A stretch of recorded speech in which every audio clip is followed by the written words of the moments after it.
All right, today is July 15th, Monday, July 15th, 2024. I'm really liking these life thought videos.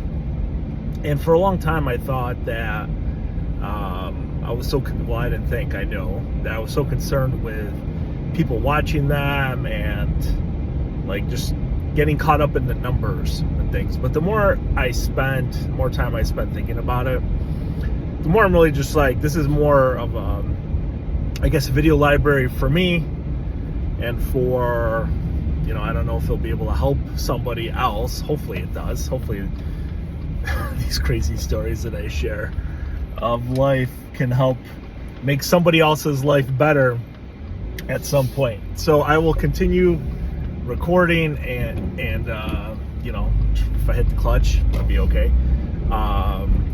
So me, pronouns, pal, about 6 months post cataclysm, end of the world, you know, finding out that my marriage was basically a sham for a long time. And from the end of December to today, you know, it's been 6 months. And similar to like research articles and things that I've written in the past, well, elite athletes and I guess just elite humans,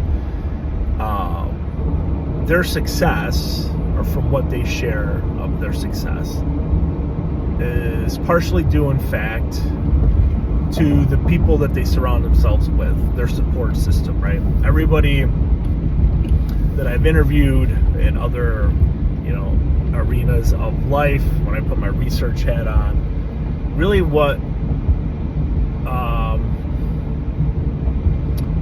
success in life and in athletics and things, what it comes down to, or what people say comes down to, is, you know, having a clear plan of what you want to do and where you want to go and how you're going to get there, a roadmap, a light giver, have somebody that is able to illuminate a path for you brighter than you can illuminate for yourself, right? Everybody needs that person in their life. And I've said it a million times. If you don't have that person and you've gotten to this far in the video, I will be your light giver, I promise. I will illuminate a path for you brighter than you think you can illuminate for yourself.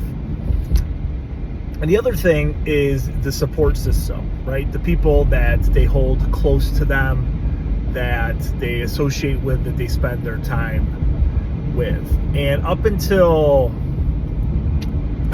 my marriage dissolved, I didn't have people, like I didn't have a community. And that sounds weird, like I'm 42, like I have friends, but you have friends, and then I think you have people in your life that help manifest experiences for you and hold you accountable. And I didn't have that.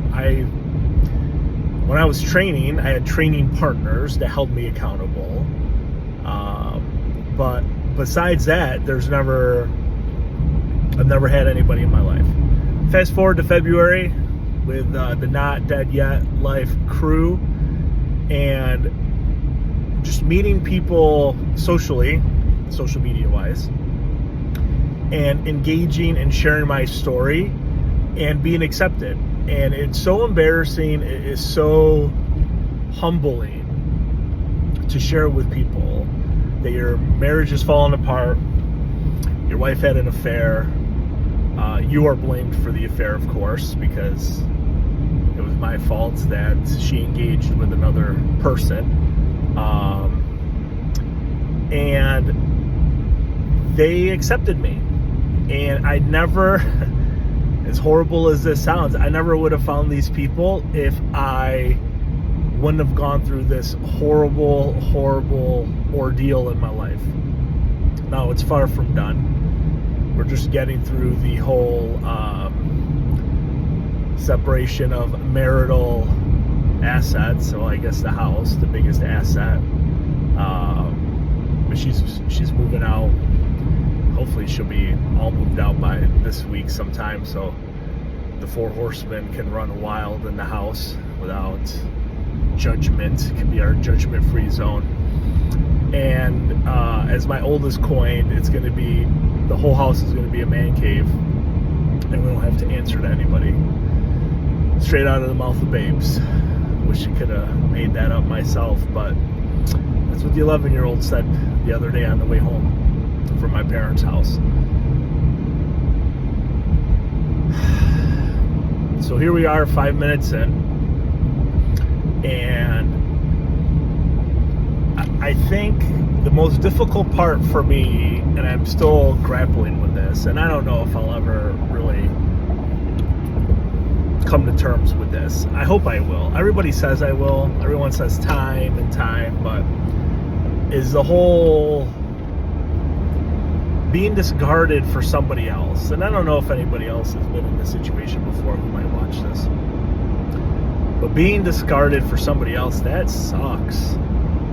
And I just lost focus of a lot of things, and I hold myself accountable to that I just did not do what I needed to do to maintain everything. And for a couple months I thought I lost everything, and I cried with my mom every day. I still did yesterday, although yesterday she told me to get over it. I'm not going to share what my dad told me to do because that's inappropriate for the youngsters that are watching this. But since I found out, and since my wife filed for divorce, I've secured a job as a postdoc fellow at a university in New York State that I never would have otherwise applied to if I didn't lose the other job, I guess. Put the finishing touches to my book, which should hopefully be out in the fall for a big fall book tour. And it's actually brought me closer to the boys. We're spending much more time together. My wife, I guess soon to be ex-wife, is out of the house more. She's discovering herself, as she told me in marriage counseling, and now she could be her authentic self, which I've journaled about that for like the last 2 months, and I'm still not sure what true authentic self really means, besides an excuse to do stuff maybe to hurt other people because you weren't being your true self. I don't know. But that's where we are here, 8 minutes deep, and I just want to say I appreciate everyone who's watched, who's listened, who's in the fam. I really appreciate it. I appreciate you. I have a lot of gratitude for you. And I just feel really good about where I am at this point in my life. 6 months post cataclysm.